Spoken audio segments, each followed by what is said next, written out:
वैसे तो दुश्मन की आंख में धूल झोंकने और उस पर हमला करने और अपने आप को शिकारी जीवों से बचाने वाले जीवों के बारे में आपने तो देखा या सुना ही होगा। मैं ऐसे जीवों के बारे में आपको पहले भी बता चुका हूँ। वैसे तो दुनिया में कई ऐसे जीव हैं जो रेगिस्तान और बिहड़ों में अपने आप को इतना कुशल शिकारी बना चुके हैं कि यहाँ पर कब और कौन सा जीव शिकार हो जाए उसकी भनक तक नहीं लगती।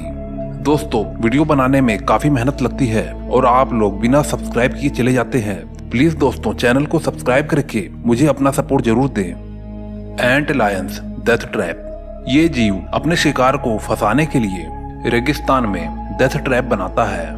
ये ऐसा ट्रैप होता है जिसमें से शिकार का निकल पाना बेहद ही मुश्किल होता है और अक्सर इसका शिकार होती हैं चींटियां, इसलिए इसे एंट लायन कहते हैं। सबसे पहले ये किसी एक जगह पर रेत के भीतर घुसकर वहां 45 डिग्री के एंगल पे कोन शेप में एक होल बनाता है। कोन की गहराई और एंगल इतनी ज्यादा परफेक्ट होती है कि छोटे मोटे कीड़े या चींटियां इससे बाहर नहीं निकल पाते। एक बार डेथ ट्रैप बनने के बाद एंट लायन अपने कोन के ठीक नीचे अपने शिकार का इंतजार करता है कि कोई कब इंसेक्ट इस डेथ ट्रैप में गिरे।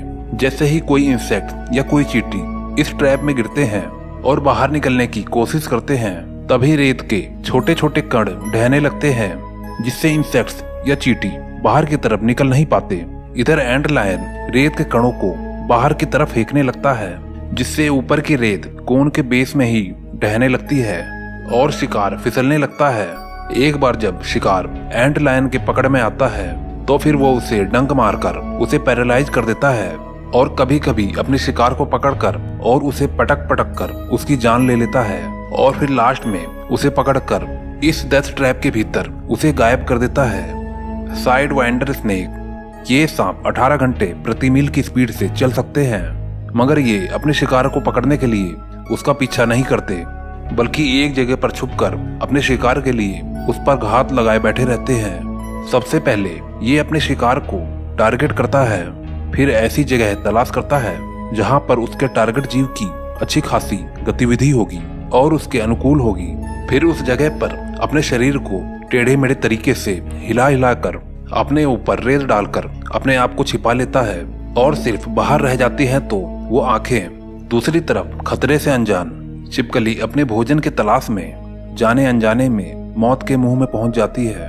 वो जाने अनजाने में ऐसी जगह पर पहुंच जाती है जहां पर एक खतरनाक शिकारी उसके लिए घात लगाए उसका इंतजार कर रहा है। शिकार के नजदीक आते ही ये खतरनाक सांप अपने शिकार को झट से दबोच लेता है। गोल्डन मोल। साउथ अफ्रीका में पाए जाने वाला ये जीव बेहद ही खास तरह का जीव है। इसकी खासियत ये है कि ये रेगिस्तान में तैर सकता है, मतलब रेत के भीतर भीतर ये जीव तैर सकता है, ठीक वैसे ही जैसे मछलियां पानी में तैरती हैं। गोल्डन मोल बिल्कुल अंधा होता है क्योंकि इसकी आंखें और इसके स्किन इसके फर से ढके रहते हैं, लेकिन इसके सेंसिटिव कान इतने सेंसिटिव होते हैं कि रेत पर होने वाली जरा सी भी हलचल को ये सुन लेते हैं। बिना आंखों के भी ये अपने शिकार को एग्जैक्ट उसी जगह पर दबोच लेते हैं। अभी तक इस जीव की 21 अलग अलग प्रजातियां खोजी जा चुकी हैं।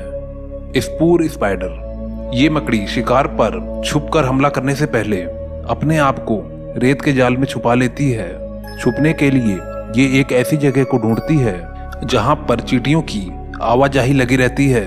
ये स्पाइडर पहले तो गर्म रेत के रेगिस्तान के कड़ों के नीचे छुप जाती हैं और अंदर ही अंदर थोड़ी गहराई तक एक नली बना लेती हैं और बाहर छोड़ देती हैं अपना सबसे खतरनाक हथियार यानी मकड़ी का जाल, जिससे ये पता चल सके कि कोई जीव उसके जाल को पार करने के दौरान फंस चुका है। फिर मकड़ी रेत के अंदर छुपकर कस कस कर सांस लेकर ये दिखाती है जैसे वहां पर कोई छोटा सा जीव है, जिससे चींटियां भोजन समझकर आकर्षित होती हैं और जैसे ही उस ट्रैप को टच करती हैं, स्पाइडर बिजली की तेजी से हमला कर देता है और देखते ही देखते अपने शिकार को रेत के नीचे खींच लेता है। Spider hunting wasp. कड़कती धूप और हर पल शिकार के खतरे से बचने के लिए गोल्डन स्पाइडर रेत में बिल खोदकर अपना घर बनाते हैं। झुलसा देने वाली गर्मी से बचने के लिए ये मकड़ी अपना घर बनाने के लिए लगभग 50 सेंटीमीटर तक बिल खोदती है ताकि इतनी गहराई में रेत के कण गर्म ना हो।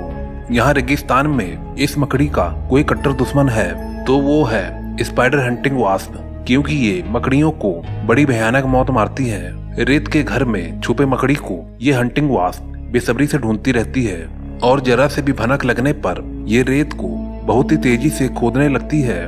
और सबसे इंटरेस्टिंग बात यह है कि ये अपनी बॉडी वेट का 80,000 गुना तक रेत के कणों को इसी स्पीड से पीछे की ओर फेंक सकती है। इतना तो आप समझ ही गए होंगे कि ऐसे खतरनाक शिकारी से स्पाइडर का बचना कितना मुश्किल है। लेकिन ये गोल्डन स्पाइडर भी हार नहीं मानते और जान बचाने के लिए एक टेक्निक अपनाती है। वो अपने शरीर को किसी बॉल के जैसे गोल करके रेत के टीले से नीचे की तरफ रोल करने लगती है। ये मकड़ी लगभग 44 चक्कर प्रति सेकंड के हिसाब से रोल करते हुए नीचे की तरफ भागती है।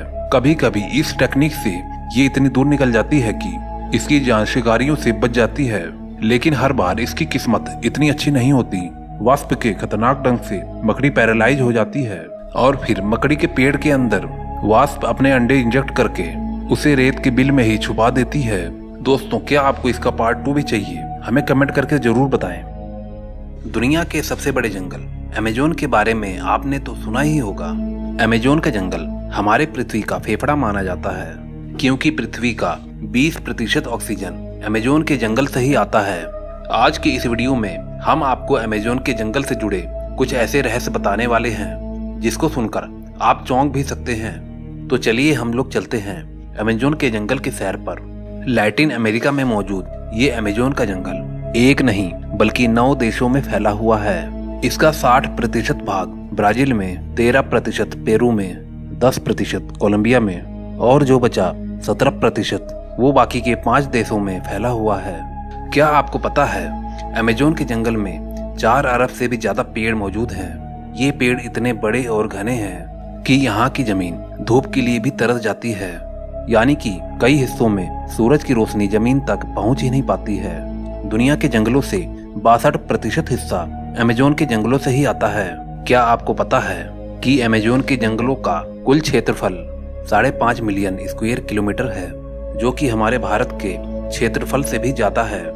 अब आप समझ सकते हैं कि अमेजोन का जंगल कितना ज्यादा विशाल है, जो पूरी पृथ्वी के 4% हिस्से में फैला हुआ है। दोस्तों, अमेजोन की नदी दुनिया की दूसरी सबसे बड़ी नदी है, जो कि 4000 मील लंबी है।